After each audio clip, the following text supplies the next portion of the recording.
this, because I'm passionate about it, you can burn yourself out. You have to be careful, but you can also work way more than 40 hours and get a lot of fulfillment from it and still have a balanced life. Like I have the luxury of working from home. I come upstairs at 5:00 on the nose every single day, have dinner with my family, get to bedtime with the kids, spend time with my wife, but I still might work in the evening because she wants to read a book. And so I'll go on my computer and work. There's finding balance, and there's still also working hard. And I know far too many young people that think, well, I did 30 hours this week. If it's not going to happen, it's not going to happen. Like, no, you should be willing and able, while you have the time, to put in the hard work. Now, you're not to do it foolishly. Like, you can't just sit there and work yourself to the bone and have no life. Like, I'm always going to be pro have balance. But if you look at anybody who is very successful, you're going to find hard work behind that.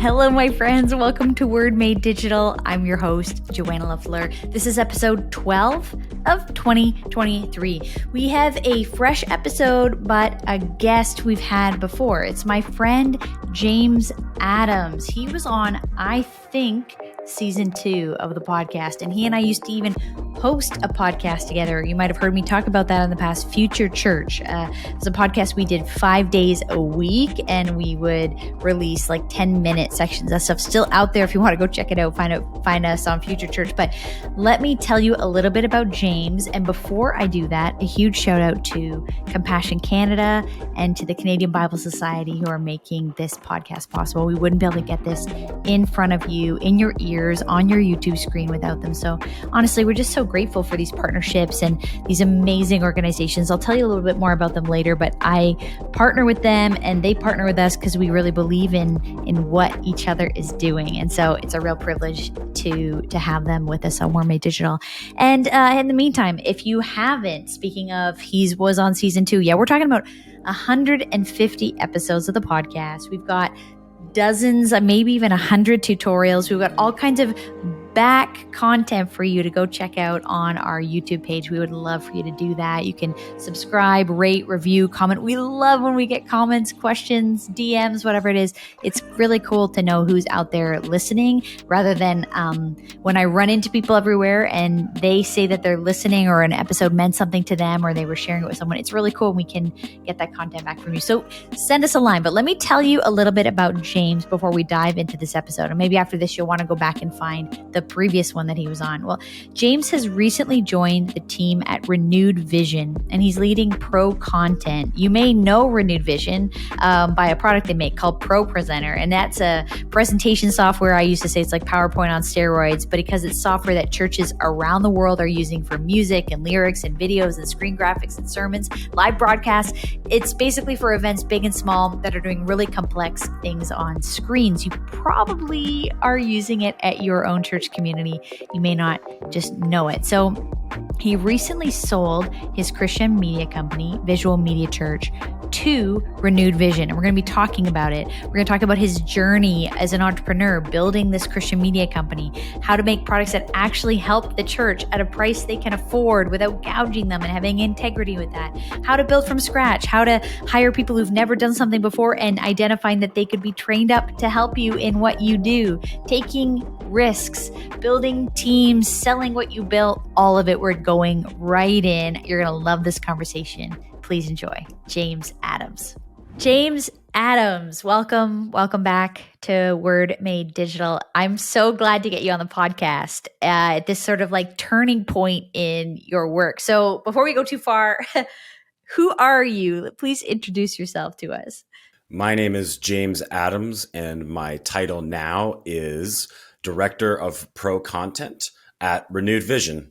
And what I do is I make worship visuals every single day. That's what I spend my days doing. Yeah. And if anyone knows you or has been following with the podcast for a while, this is like a recent shift. And so I want to get into this with you because maybe you can let's go backwards before we go ahead. I'd like to talk about like where you came from, what you built, what's just happened with the thing you built, and then like let's talk about where's the future, media, content, film, all this stuff that you're creating.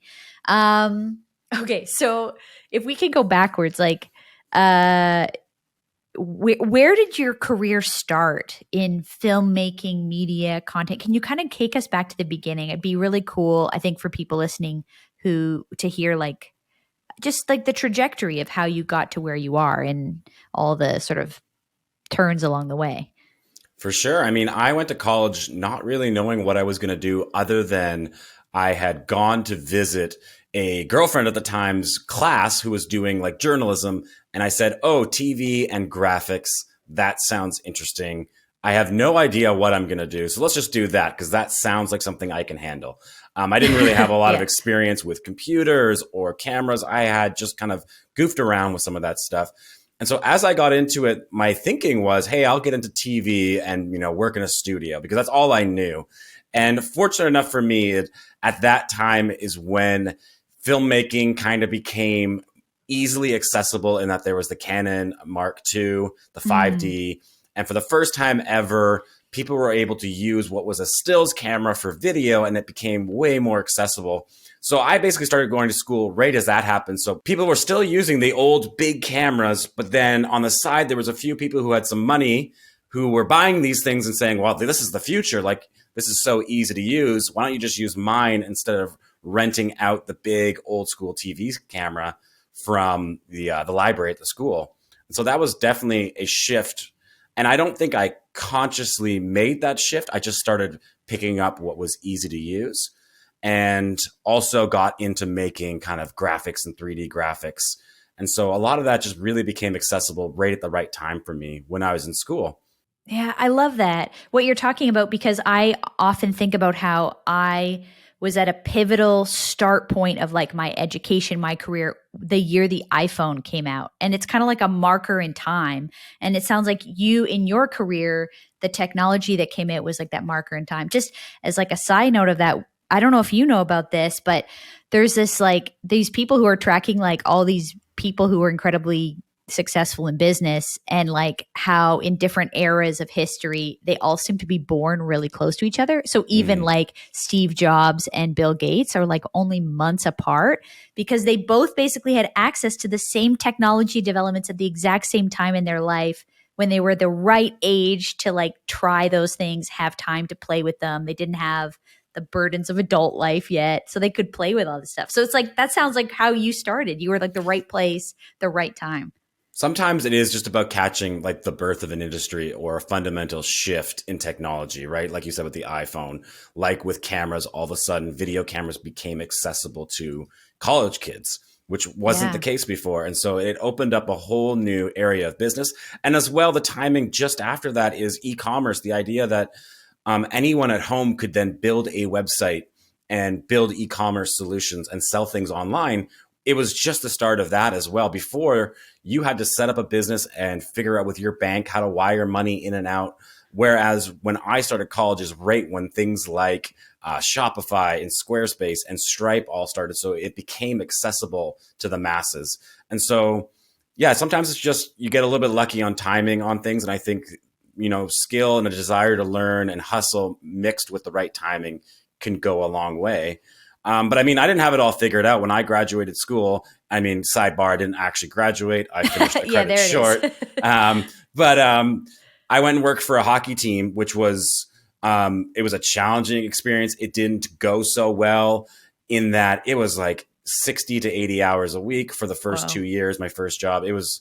I learned a lot, but it was absolutely draining and exhausting. And I learned to not love it because it was so tiring. It was just, as a graphics person and doing the video for the team in-house, it was a lot of like, you have a game and then you're there at the office to 1 a.m. and then you repeat the next day.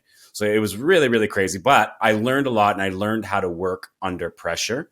And then from there, I took a complete 180 and worked for a fashion company, which was the exact opposite type of work in that, you're working with women's fashion, producing fashion videos and some travel involved with that. And that was its own kind of crazy story. But again, working under pressure and seeing when you make small adjustments on set or in a studio being then broadcast out to all these stores nationwide throughout the US and Canada. It was kind of also a learning experience on like understanding like reach, like when you make something, how far and wide it can go, and then really kind of being cognizant of that as you're creating. And Yeah. so from there, like I went and then I ended up moving back to Toronto and worked for a university, which was kind of just a placeholder job for me because I didn't know what I wanted to do. It was never my dream to make videos for lawyers and, film instructional videos. It was Like quite academic content. academic. It was Yeah. quite dry, but it was one of those things where I didn't know what to do next. And it was a placeholder. And in that time is when I started volunteering. This is where the same time where you and I met, Joanna, in that I started volunteering and helping out with the video stuff at the church that we were both attending, and came up with this idea to basically do a side hustle where like, hey, I would love to make videos and especially worship backgrounds for churches. But instead of kind of doing just purely motion graphics stuff, which existed out there, no one seemed to be doing any kind of outside nature stuff. And it seemed to marry the skills that I had in that I love the outdoors, I love filming, and I love doing stuff for the church. And so it was something that I kind of started, and I just basically whipped up a very crummy website and started making content. And before I knew it, a side hustle was starting to grow into, oh, maybe I should be quitting my job and doing this full time. So that took a couple of years from the moment I launched it to the time it was a full time, like I can count on this for my family, for my wife as an income. It was probably 3 years before I was able to kind of say goodbye to the full time job. Okay, so let's pause the story there because there's so much in here that I could ask questions about. But maybe at that point, you were doing this side thing that became the full-time thing as it grew. Was that always the intention or the plan to make it the full-time thing? Or is it like, maybe I should say, like, were you entrepreneurial at heart and you wanted to be your own boss at that time? Or is it just kind of like it happened and you were trying to keep up with what happened? It was a little bit of hope and a little bit of desire, like at the same time. So I wouldn't say that I sat there going, yeah, this will be a full-time thing. It was my hope, but I was learning on the fly. Like I had finally come to this place where I convinced myself that I could be an entrepreneur. I kind of had this self-doubt that if I didn't go to university for business, I therefore couldn't run or create a business. And the more I got into listening to podcasts, which was a lot of different people and interviews with different founders around the world. And the overwhelming story was that most of them that were successful did not go to school for the thing that they were successful at. And so it actually built a little bit of confidence just listening to these podcasts. And so then I started to have this hope, like I'm going to just figure it out as I go, because I knew that going to school to learn it was not the route I wanted to take. And so it was like, yeah, I hoped it would. I had no confidence at the time it actually would until I started seeing it growing. Because it really was just learning on the fly. Like I didn't have a lot of website expertise. I didn't have a lot of data expertise. And I didn't fully know the market other than I knew church media because I grew up in the church. And so I was kind of just taking what I knew in my gut and then just trying to learn on the fly. So everything that happened along the way was a learning experience. You turn left and you realize that's the wrong decision. You turn right and you try to pick yourself up from those mistakes and move forward. And that's really the entire history of building the company, which was Visual Media Church. It was constantly learning on the fly. And as a problem arose, figuring out how to solve it. And yeah, that hope turned into like, oh, wow, like this actually is growing. It can now support me and having a salary. Like it just slowly grew. It didn't explode, but it grew fast enough that I was still caught off guard at times, really. Yeah. And like, what did you see? Like, as you say, you were coming from like, I'm a filmmaker and I'm a participant in my local church. I've grown up in this. I know the market isn't, I am the market, you could say, but then on the other side of it, like you're talking with like leaders, pastors, the creative production teams, worship pastors, whoever it may be, who is like the customer or the decision maker. But what was it that you saw when what was the hunch you were following here that said, like, again, you didn't know how it would grow. You hoped it would, but you saw like a gap or you saw an opportunity, or maybe you had like angst about something you were seeing and you thought it could be better. Like, what was that thing that said, let's like actually give this a go? I saw it in myself, and I saw it in the people I knew, the friends that we know, like in that I was sitting in church, like seeing kind of even the worship visuals and realizing it didn't really make sense to me. Like it didn't match what I thought I should see. In the same hand, I'd be sitting there and I'd go on Instagram and I would like all these beautiful outdoor nature shots of people hiking. Like, oh, I need to go hike there. That's a gorgeous shot of the ocean. That's a gorgeous shot of this mountain. And I started just seeing that everywhere in people that were my age. At the time I would launch this, I was 30, 31. And so I'm like, why isn't any of what we think is beautiful and that I'm constantly liking on Instagram and I'm constantly dreaming about doing, why isn't any of that actually exist in the worship media? Like for me, that's how I connect with God. And so what I started to realize, like, yeah, like when we sing, like at the time, you know, Hillsong's Oceans was a popular song. I'm pretty sure we sang it in our church. Like there should be a shot of oceans. Like that only makes sense. And so the more I looked around, I think I probably hesitated for a brief second. And then I did like my own search and just found, oh, none of that really exists. I like to go and hike and travel to begin with. Like, why not bring a camera along and see if I can be purposeful in what I shoot and how I shoot it, and see if anybody else has the same feeling that I do. Let's make it available online. Let's make it super affordable, and then let's just find out. And so the thing that made it both hard and easy at the same time is I had no money, and so I didn't have to risk a lot. There wasn't money to risk by putting a lot on the line. It was basically having to convince my wife, like, okay, I'm going to spend some vacation money to go to Iceland. I'm going to film for a week, get as much as I can. And I like basically gave myself 6 months of runway. Like if no one buys on any of it, I'll leave the idea alone. And so I didn't have to risk a lot, other than, you know, an internal argument with my wife on whether or not I was right or wrong. And so, but it wasn't like I had to go convince investors to invest money. And there was a lot of extreme pressure. I could play around with the idea, do what I thought was best. And truthfully, at the end of the day, if it had failed, I probably would have wasted $1,500. So not the end of the world. And I love that you're talking about like, follow the hunch. I think this could be something. I see a gap for this thing that if it would resonate with me, maybe it would resonate with others.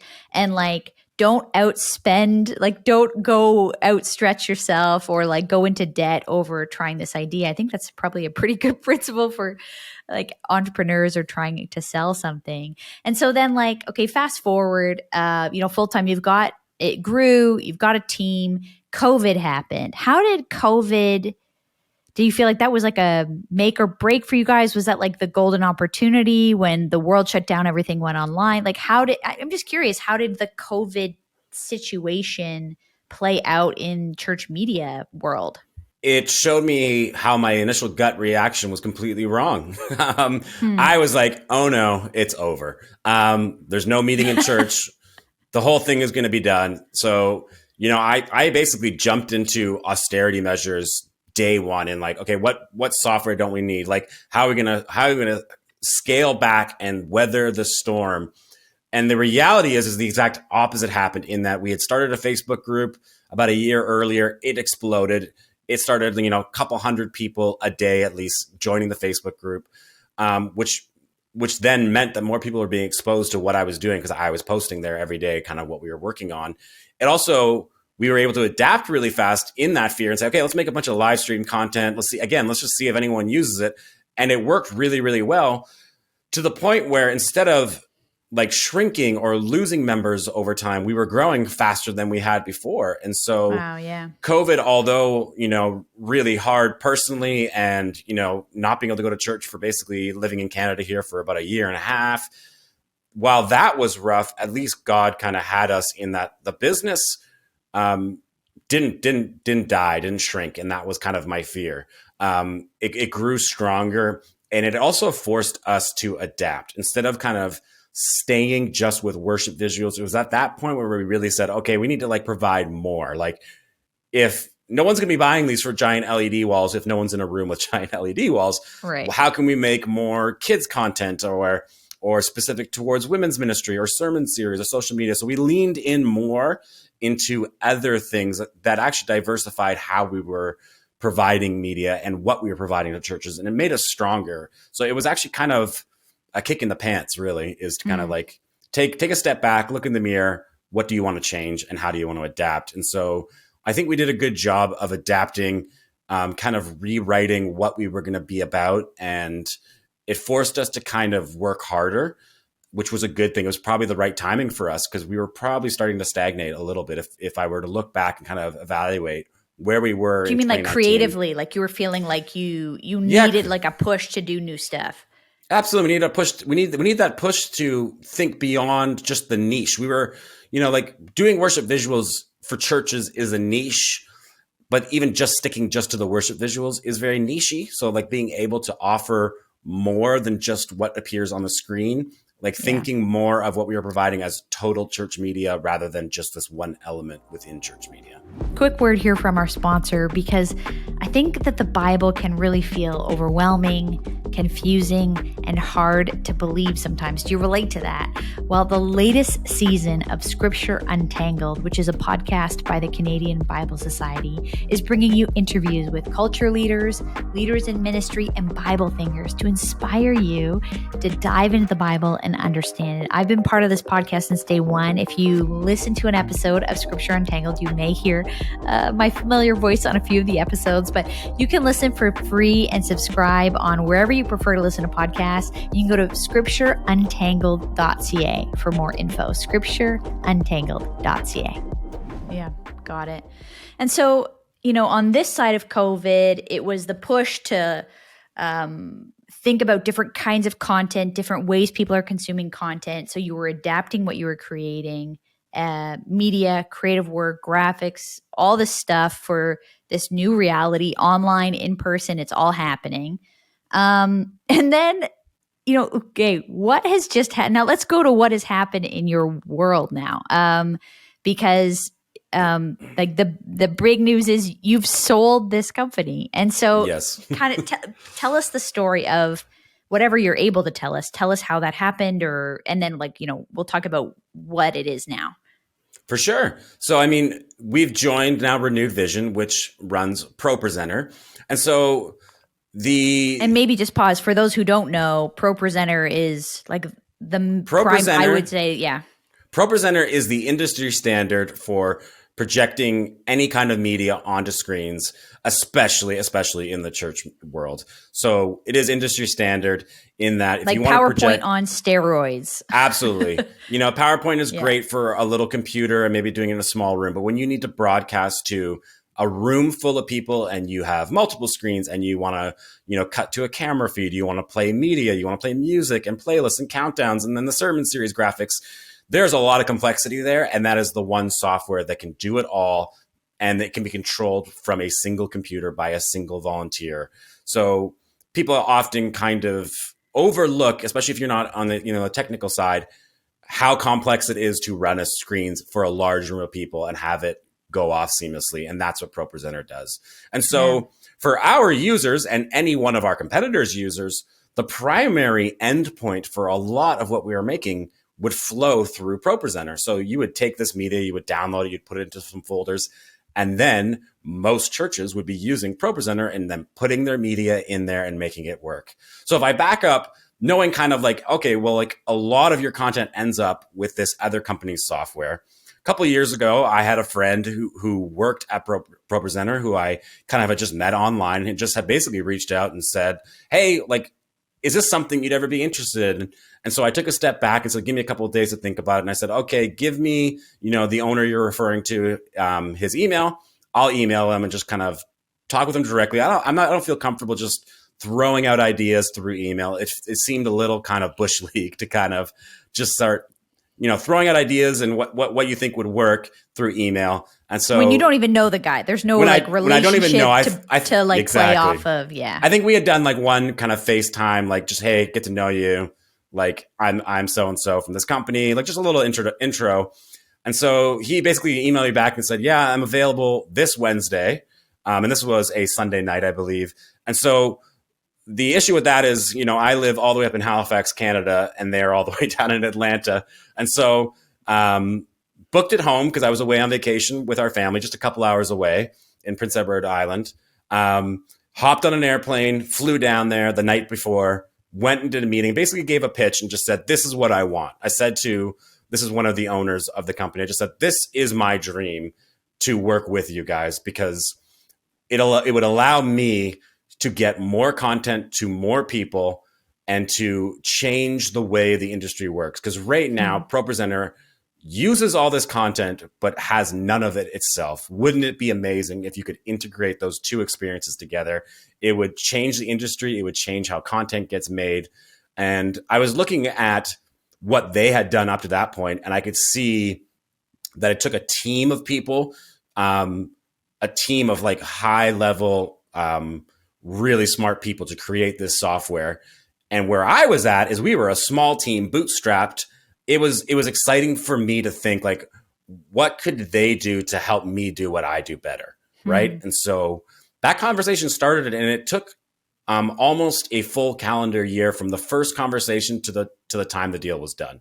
And so it just took a lot of back and forth and getting to know you. It's a relationship, right? Like you don't just say, hey, come join our company, and like it's like asking to get married on the first date, right? Like you need time to get to know the people and get comfortable and kind of know what each party's expectations are. And the more that I talk with them, the more I got excited and nervous at the same time, because the more we talked about it, the more I knew that like, oh, this is what I want. So if something falls through here and this doesn't happen, I'm going to be extremely disappointed, because to me, this was like the future of not only just church media, but like the future of allowing me and my team to do what we do better.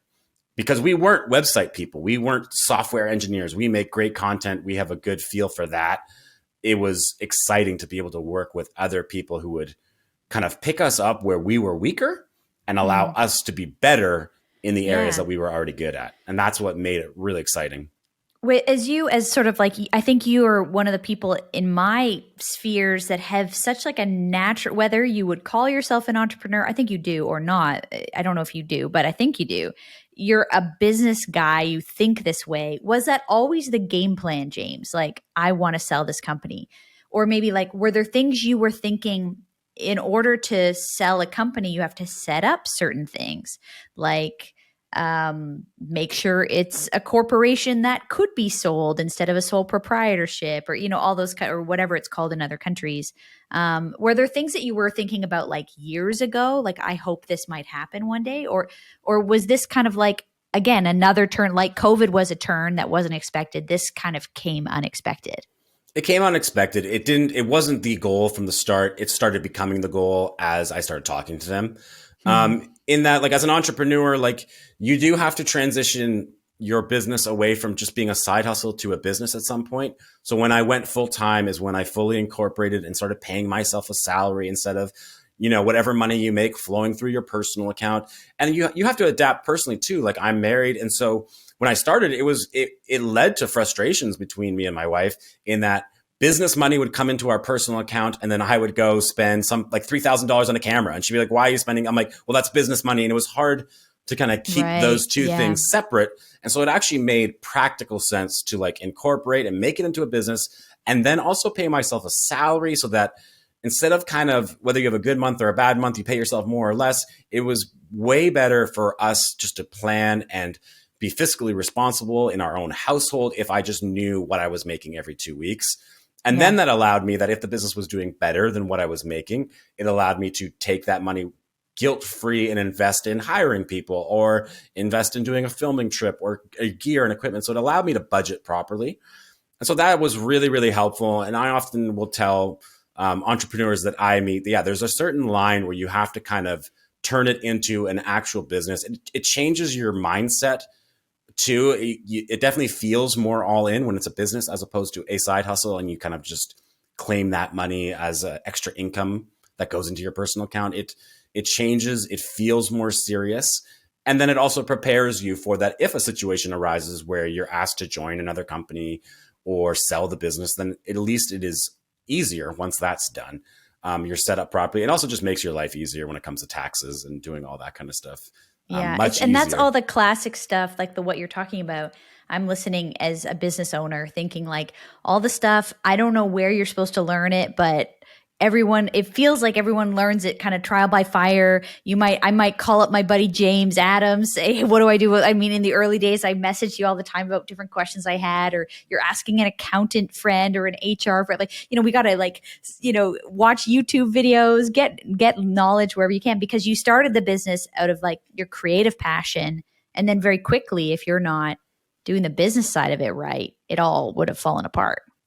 Yeah, you absolutely have to, whether you're a pure entrepreneur, and I would call myself an entrepreneur, or I've met a lot of artists who definitely aren't entrepreneurs, then you need to bring people on who can help or just advise you, whether it's friends or someone in a more formal capacity. It's good to get someone who has a strategic mind, who can give you advice on what to do when it comes to accounting or business decisions. I think often people want to also remain like a silo.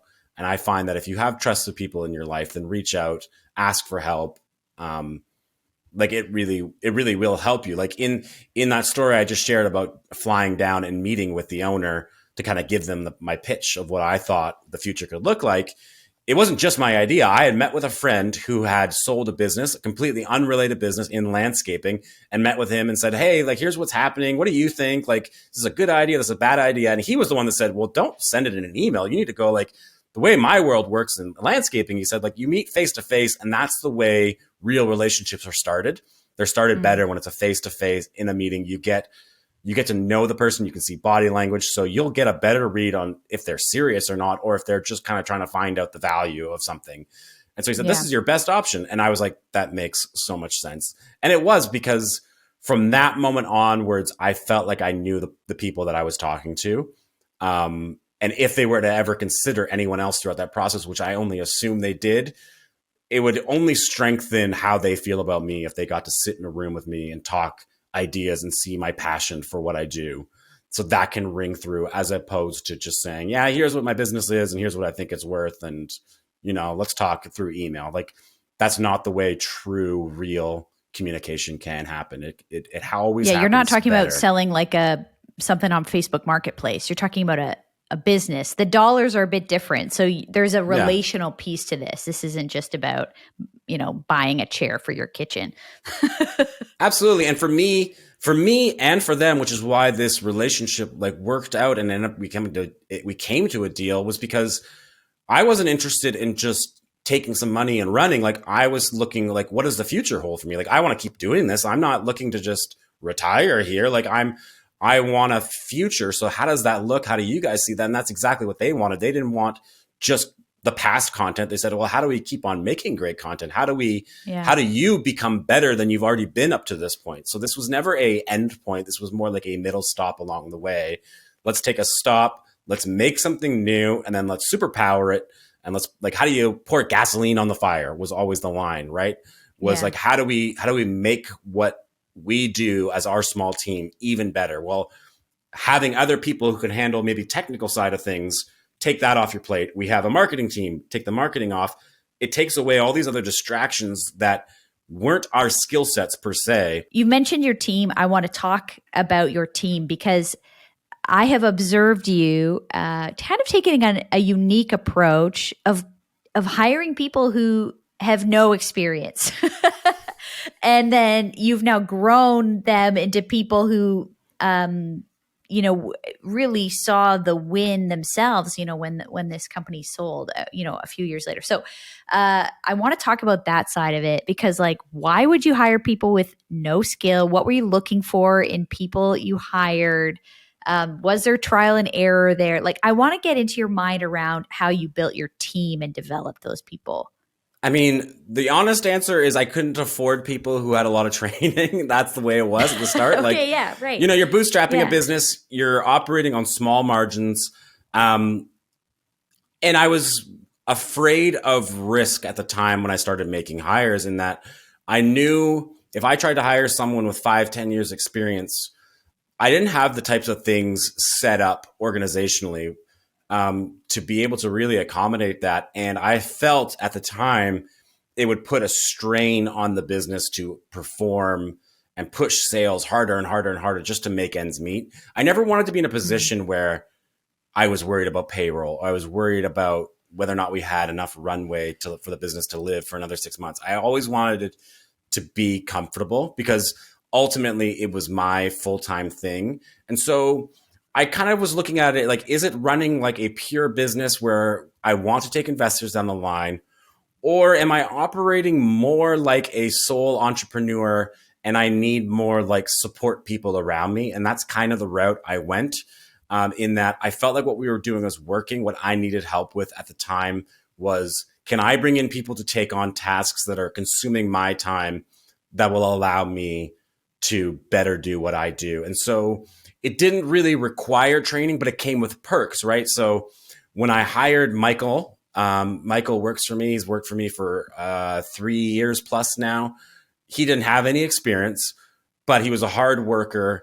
And the perks of it was, hey, you're going to learn some website stuff, which are kind of consuming a lot of my time. I'm going to get you to do that more on the day to day. But every 3 months or 4 months, you're going to get to travel somewhere cool in the world. So Michael's gone with me to New Zealand twice. And so it is work, absolutely, when you're there. But he's like your filming assistant. Correct. In the early, like he doesn't know anything about cameras, but he's going to come and help you. But I'm like, hey, you're going to learn. Yeah. I'm going to get you to set up the camera. And then, you're going to help me film. We're going to do these crazy hikes. It's going to be a blast. We're going to get up really early. It's going to be hard work. And then when we get back, you're going to learn how to implement all this content on the website. You're going to get involved with customer service in answering customer emails and questions. You're going to help a little bit on the marketing. You're going to start learning Photoshop. And so Michael is a great example in that he joined me with zero experience. And now he's basically running all of our graphic design stuff, in that he's learned to make a lot of these sermon series. And as we're bringing on contractors, he's now managing the contractors and just reporting that information to me. So he's gaining a level of leadership and expertise from basically a zero. He did not go to school for any of this, and he's just learned on the fly through hard work and determination, and having that same spirit of just learn on the fly and like do your wanting best. To Absolutely. Learn. Yeah. And so that strategy was important, just because, again, this was a niche business. It was making money, but I had to be careful to not overextend. My biggest fear, and most entrepreneurs' biggest fear, is failure. In that, like, I would hate to shoot myself in the foot and spend so much money and then not make enough of it, and have that be the downfall, as opposed to maybe not pushing hard enough. Like I was willing to live with not pushing hard enough rather than over pushing and overextending, because that was my biggest fear. Because I have a family with small kids relying on me. I wasn't prepared, and I probably still today would not be prepared to take that amount of risk where I would risk their futures for one of my crazy ideas. As we're talking with James about transformation, the transformation of his life, his business, his family, I think that word can feel a little bit like a buzzword, but what does transformation even really look like? Well, one of the places I have seen transformation so evident is in the stories of former Compassion-sponsored children. That is, graduates and alumni of Compassion programs who are adults, and now they're telling the story of how sponsorship actually impacted them. It's really cool. I've had the opportunity to meet someone like Ria. She's from the Philippines originally, and she said about her sponsorship as a child that knowing someone who'd never met you cares for you, that changes you. It doesn't just transform your situation that is breaking systematic poverty and in your life, getting you out of a situation that you may not have been able to do without support from someone who saw and cared for you. But it's also a story of how she was empowered to have freedom and choice in her own future, freedom free from poverty. So she's passionate and an advocate about kids getting sponsored. And she even sponsors a kid in her own community where she grew up. So she's breaking that cycle for another family. You can see how transformational child sponsorship can be. And you can see more about Ria's story. You can see her, hear from her. You can meet others like her, these other alumni, if you go to compassion.ca/if only. The link will be down in the show notes, compassion.ca/if only.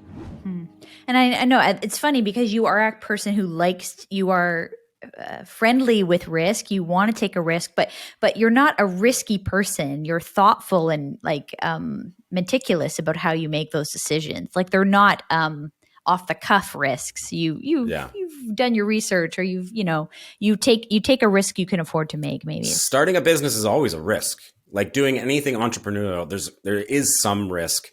I think you have to be okay with the risk. You have to have time to accept what success looks like and accept what failure looks like. And once you know that if you fail and you can accept it, then it's acceptable to me. Like in that, I started a business and I knew it could be embarrassing to tell people about it and then have to shut it down 6 months later. I came to a point where I'm like, Right. I'd rather just do that than to not do it at all. And so anytime I have to weigh those things and I take the time to think it through, that's kind of my guiding principle is if I'm not comfortable with what failure looks like, then it's probably not a good risk for me to take. And that formula changes as you have a family or you buy a condo or you have property. Like there's different things that then have to get equated into that risk. Like if 15 years ago when I was 20, there was nothing for me to lose. So I could probably have taken bigger risks. But when you're an entrepreneur and you're married and you've got a small kid, you have to change that equation. And so it does limit you, but it also centers you. Yeah. This piece you talked about earlier in the story was like this, you worked these crazy long hours in the hockey arena, like the professional sports team, and then the fashion industry stuff.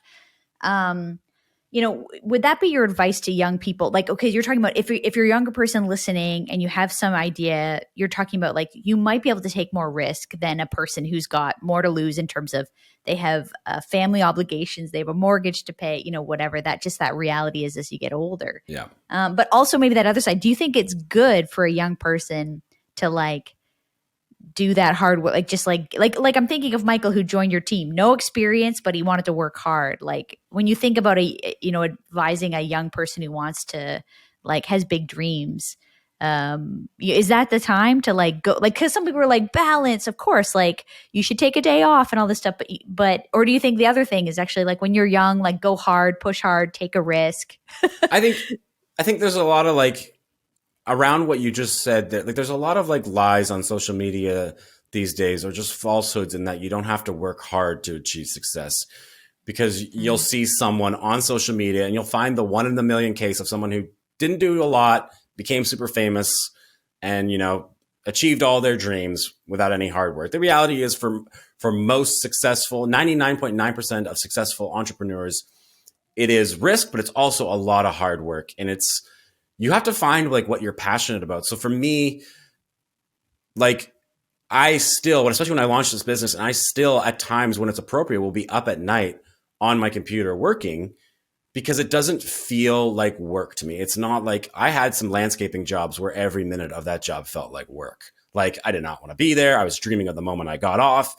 Whereas this, because I'm passionate about it, you can burn yourself out. You have to be careful, but you can also work way more than 40 hours and get a lot of fulfillment from it and still have a balanced life. I have the luxury of working from home. I come upstairs at 5 o'clock on the nose every single day, have dinner with my family, get to bedtime with the kids, spend time with my wife, but I still might work in the evening because she wants to read a book. And so I'll go on my computer and work. There's finding balance, and there's still also working hard. And I know far too many young people that think, well, I did 30 hours this week. If it's not going to happen, it's not going to happen. No, you should be willing and able while you have the time to put in the hard work. Now, you're not to do it foolishly. You can't just sit there and work yourself to the bone and have no life. I'm always going to be pro have balance. But if you look at anybody who is very successful, you're going to find hard work behind that. And probably beyond what would be considered a social norm for a job. Don't do anything more than 37.5 hours a week. That's a lot. Well, how's that work? It depends how much you want. Exactly. Yeah. Most business owners, it's a lot of sleepless nights because you care and you love it. But if you are truly passionate about it, it doesn't affect you the same way.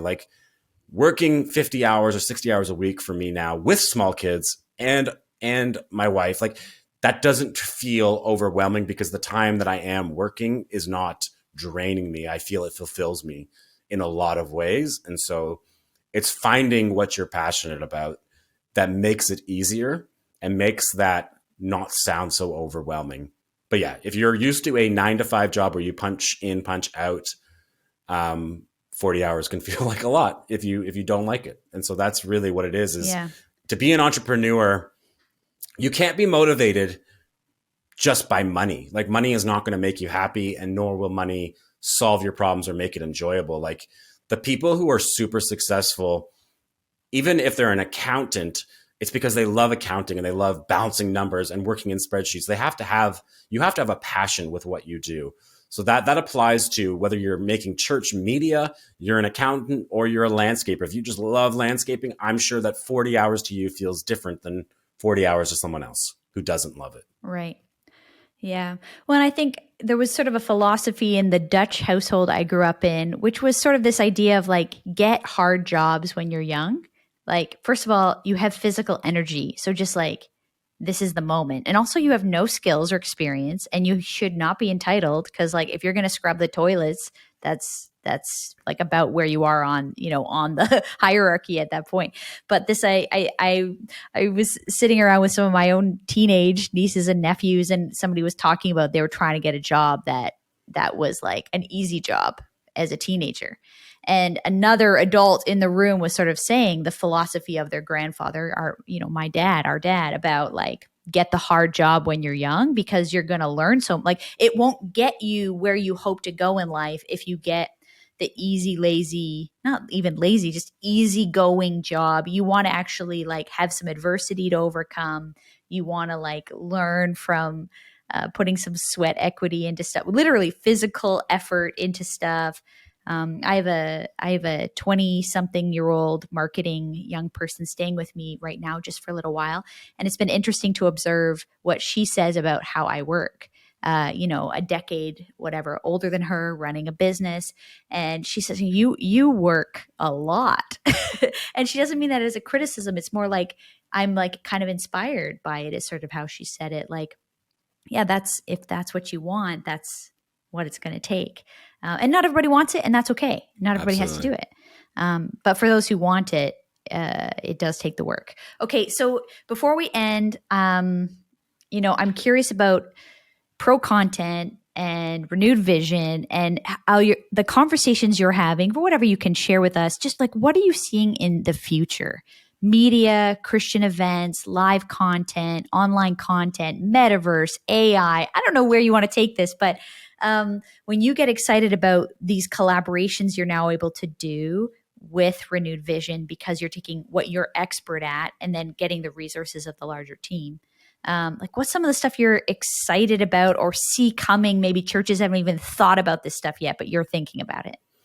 The main thing, only being a month into launching it, what I'm so excited about is most churches operate with volunteers rather than paid staff. There are paid staff, and you, having worked at the church, know that there's paid staff, but without volunteers, everything that happens at a worship service, a Sunday service, whatever it's going to be, it just wouldn't fully come together without the help of volunteers. And that's especially true when it comes to ProPresenter and media and ProContent, in that there's a lot of full-time people that help set everything up and get everything ready, but they rely on volunteers to kind of run the computer during the services. And that's where this ProContent inside of ProPresenter thing is huge, because no longer does that person have to spend time in the days leading up to organizing, going to any website, downloading, moving folders around, putting in a hard drive, putting in the correct folder. Now it's available directly in the software, so you can give volunteers the freedom to say, pick what you want. Right there, it's right there in the media bin. Go down if you want something landscapey and it's a youth service, go for it. If you like something more traditional looking, there's content right there. All you have to do is click download and you have access to it. So it's giving volunteers more control over being creative. Even the tech people can be creative.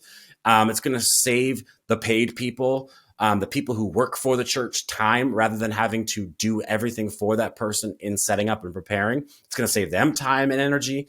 So that, to me, to most people, it might not sound like a big deal, but to me, efficiency and helping those people out who I know are already stretched thin is the huge win. The thing that actually gets me excited is knowing that they're going to have access to the great content we make, and it's not going to be a chore. And that's what it has been. Truthfully, going to our website before and downloading content, having to move it a few times and then get it all prepared, just took time and effort. It's another administrative task. It's one out of 20 things that person has to do on any given day. And so that is super exciting. So the content was great, but the administrative side of it, you didn't have the ability to control that piece of it, what they had to do you've literally saved them hours of their life. Correct. And we were able to build a better website, in that we were able to bring some different people on board to help build a new website and include features that based on the platform we had built in prior, couldn't do.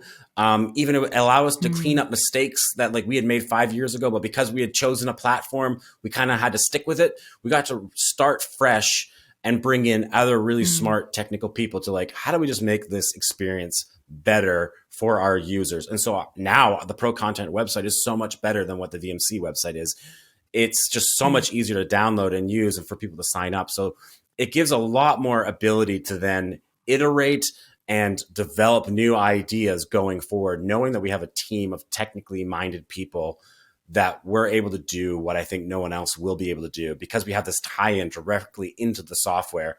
There's some cool ideas that we're working on that are going to come down the line that are just going to, again, make people's life easier. It's going to make people's screens look awesome, which is where I come in, and that like we want to give people as many options as possible. It's all available for one single membership, and it's right in the software, which is going to save you time. You can still use the website. So people are still going on and downloading our stock video and then using it for their projects for, let's say, their upcoming summer series or whatever it might be.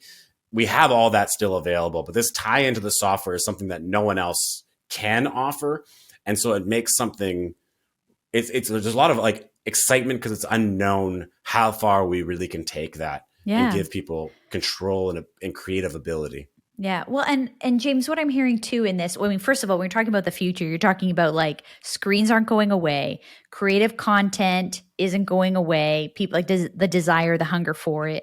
Maybe the size of the screens, the places of the screen, all that stuff continues to change. But you're talking about everybody needs more time. Everybody feels like they don't have enough volunteers. Like, the future is friendlier when we have like more amalgamation. But what I also hear in this whole story you're telling, underneath the surface, you have to be humble enough to understand what you're best at and the parts of it that were like, I don't want to say weaknesses of the business, but like the places that would be way more energy for you to become like world class in. And that's where like for you to say like, wow, like when we leverage partnership, like when, I mean, in this case, you've sold the business, but like with your powers combined, like look at the Avenger squad you're like, you're part of now. Like, it's really cool to see that take what VMC did to like another level now. And yet it's exciting because you were willing to say like, absolutely. I don't know it all. As an entrepreneur, like you also have to like look in the mirror and know, like honestly evaluate yourself. And that's very hard in today's day and age where everyone just says, well, just be 100% positive about yourself all the time and you'll be happy. The truth is you have to acknowledge that you have your own flaws and there's going to be strengths and weaknesses. And so even me, like the biggest part of the decision was, am I okay with going from being a single owner in a business to an employee again, right? Like that's a different transition. It comes down to the people you're going to work with. Like, can you see that relationship working? And like 100% it has. And I saw that from the start when I first started talking to them. Like, these are the kind of people I want to work for because I see so much knowledge there that I can learn from them. And I see that they're going to help me grow into a better leader, a better creative, a better entrepreneur at heart. They're going to teach me skills no matter what that I lack. And I think sometimes people are afraid to kind of look and see their own weaknesses. And so when I looked at what does it look like to join RenewedVision, I saw so much skill in the areas that I lacked that all it took was like being willing to like just not be in control, 100% in control of everything. And the reality is that while that was exciting at the start, it's now freeing. Like when I first started the business, it was exciting to have control over everything. And now it's nice to not have to control everything and just get to focus on things that I think probably were suffering because I was busy doing other tasks. Now I'm able to kind of zone in more on like the details. And I think that's really, really valuable. I love that. And the reality in any business is, you know, what I'm hearing is you had this hunger. You've always had this hunger to learn, which is why you were able to learn how to run a business and, you know, do so much of what you've done. But in that, like part of your continued hunger to learn and the markers of those guys on your team who have come over to the new business with you is that like, if you're willing to learn, that there's like a big wide world out there of higher, more, whatever. But if you don't, you get stagnant and inevitably your work, your business, your career will plateau or even decline. because you weren't willing to say, I have areas I need to grow in, and I need people around me to make me better at those things. Even if you're the solopreneur, even if you are the boss of the team, who are you learning from, growing from, Absolutely. partnering with? James, where do you want to send people today to, like, all the stuff we've just been talking about? Where do you want to send them to find it? Go to RenewedVision.com. You'll find links to ProContent there. You can find us on Instagram or Facebook. Go check it out.